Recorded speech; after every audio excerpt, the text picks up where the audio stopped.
Assalamu alaikum, this is Dr. Vakas. Welcome back to another video. In this video, I'll be discussing a very important topic, which is how to improve your CV and what are the essentials which are required in your CV to get a job in NHS, and what are the things which are usually required for you to improve your CV basically. So let's discuss this thing one by one. I'm going to cover different things which will be added in your CV in order to get a job early in an NHS. So let's start. The first thing I would like to mention is again the clinical experience and continuous clinical practice. What is that? It means that you have to be in continuous clinical practice while you are applying for the jobs, specifically if you're talking about the PLAB. For example, you have done your PLAB, now you are in your home country and you are planning for a job in NHS, and you are just applying for the job from your home country and you are not doing any clinical work at the moment. So I don't want you guys to be like this. I want you to be search a job in your home country so that you should stay in a continuous clinical practice while applying for the job. The more clinical experience you have, the more chances of you to be getting a job in an NHS. Okay, so try to engage yourself in clinical practice as much as you can in order to get a job in NHS. The most important thing is clinical experience. The more experience you have, the more chances you have to get a job. The second thing I would like to add is a very minor thing which most of the people ignore, is basically an additional degree. What does that mean? For example, you have done your MBBS, and apart from MBBS you have done some other graduations as well. Back in Pakistan, we can do another degree which is Bachelor's of Science while during our medical school. So apart from MBBS, if you have any additional degree, if you have Bachelor's of Medicine, if you have Masters, if you have any other degrees apart from the MBBS, it will count as an additional degree. So the additional degree is a second thing which will help you improve your CV. So the first thing is clinical practice and the second thing is additional degree. Now discuss about the third thing, which is very common these days. Most of the students do this. It's basically clinical attachment. What is clinical attachment? Clinical attachment is basically an observership. When you are here in the UK, you apply to NHS trust, you went there, go there and try to learn some skills of NHS, try to understand the NHS for a period of 1 month, 2 weeks, which is obviously unpaid. So a type of observership or internship you do in the NHS hospital. So if you are in the UK for your PLAB, try to plan your journey that you get your attachment after the PLAB, then you can go back to your home country. So if you do not know how to plan this thing, I have another video in my channel regarding how to apply for clinical attachment and how to plan your PLAB journey. You can watch these videos. So when you are here in the UK for your PLAB, try to find a clinical attachment and try to get an experience of clinical attachment. It will help you a lot in your CV. So let's discuss about the fourth thing, which is very important for the CV these days, and NHS people love this thing, which is a clinical audit. What is clinical audit? Clinical audit is basically a quality improvement project in which you guys try to improve the patient care and level of care by comparing the current practice with a set standard. By that I mean is you try to improve the quality of certain topics, certain things. For example, you try to do an audit on antibiotic prescription practice in your hospital, that how many people have been given antibiotics according to the guideline and how many people haven't received antibiotics. You try to do an audit on this topic. Choose the topic, you go to your consultant, you discuss the topic with him, and then you follow the 6 steps of the audit. Then your audit is done, you give a presentation regarding the results. So this is how you actually do a clinical audit. If you do not know how to do a clinical audit, it's very easy. Just Google it. You will get to know all the steps, and you can do it in your hospital, you can do it in your clinic, you can do it in your medical school, in your classroom, you can do it anywhere. So try to do a clinical audit while you are applying for the jobs. It will help you a lot in your CV. So let's discuss about the fifth thing, which is basically research. What is research? Research, you all guys know, research is a process of generating new knowledge on the basis of evidence-based medicine. You do research on different topics, so try to engage yourself in research as well. Most of the students have been doing research. It's a part of our curriculum in the medical school. You guys do research in the 4th year of medical school in the community medicine, right? So try to get this research published, okay, so that it will help you in your CV in the future when you do your PLAB and get your NHS job. So this is the fifth thing which is very important, and people here love research experience. Okay, so if you have the research experience, the chances of getting a job will be higher. The sixth thing is publications. Publication is a little bit different than the research. If your research article is published, it can be considered as a publication as well, but the publication is a different thing. What is publication? So publication is basically a topic. For example, you are trying to find the relationship between the cardiovascular system and CKD. You're trying to find the relationship between the obesity and gut microbiota. So you choose a different topic, okay, and you do systemic review on this topic. Systemic review is you try to look for the topic on the internet, try to find a research on this topic, and you try to do the literature review. So there are multiple things. I don't want to confuse you guys. So the publication is basically you are reviewing a system and trying to find the relationship between that system with another system, and you will publish that publication in a journal. For NHS, for UK, your published article should be in a peer-reviewed journal.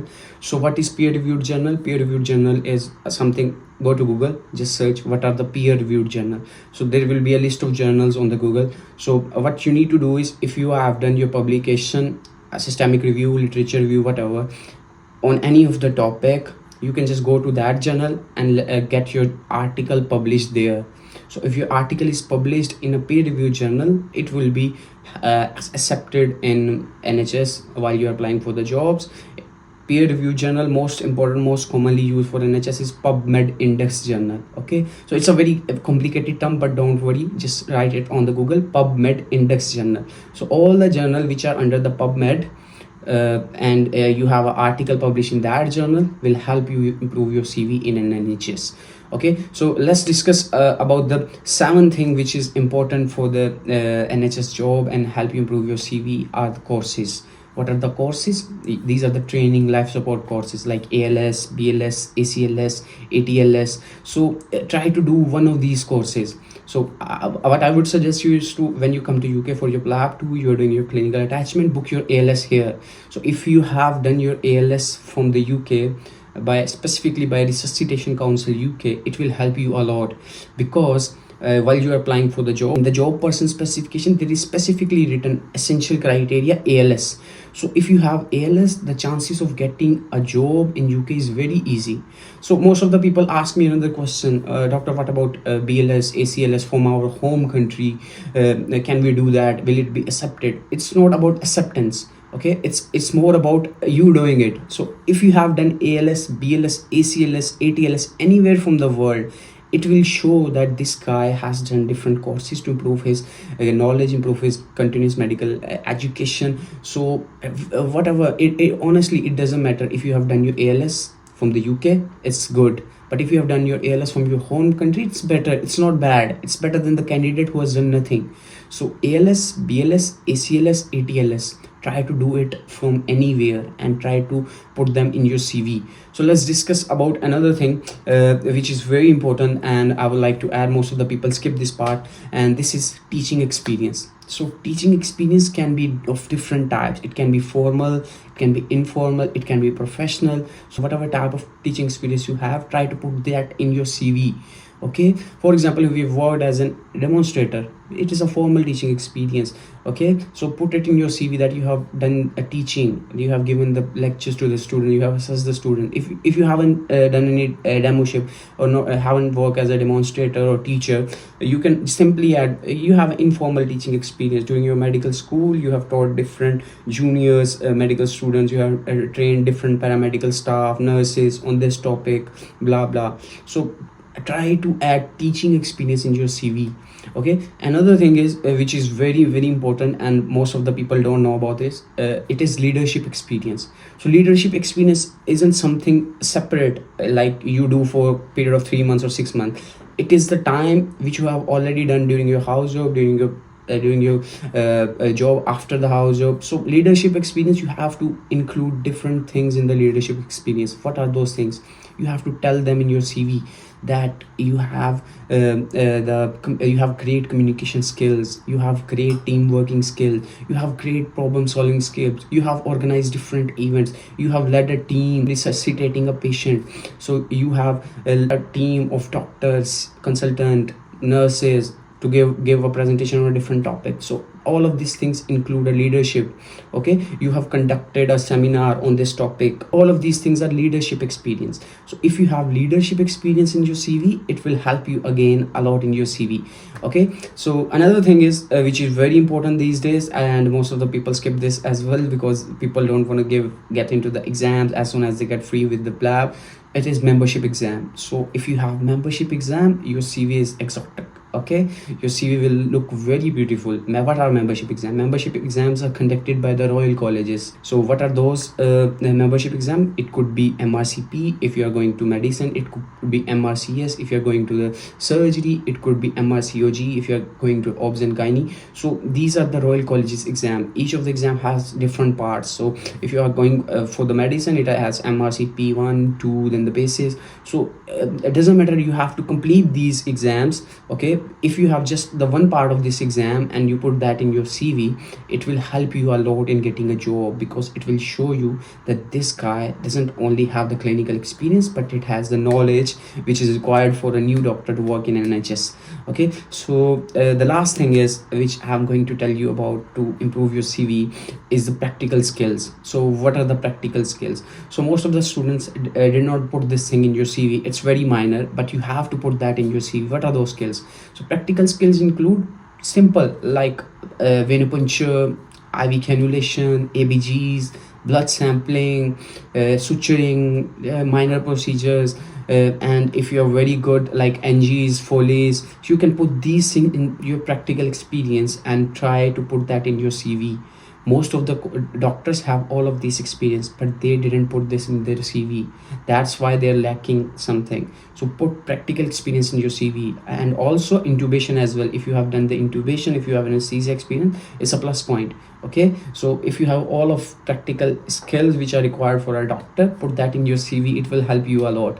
Okay, so this is the summary of how to improve your CV. What are the things which are essential for the CV these days? You don't need to do all of these things in order to get a job, but just try to maximize yourself. Just try to do as much as you can in the list of these things.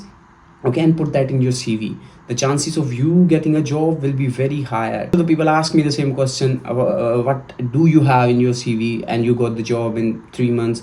So I would just like to add, I have already given you the list. Follow the list and do as much as you can. Okay, for me, for myself, almost majority of the things which are mentioned in this list. So try to improve yourself by doing these things instead of just sitting and applying for the jobs. If you are doing these things, it will help you a lot.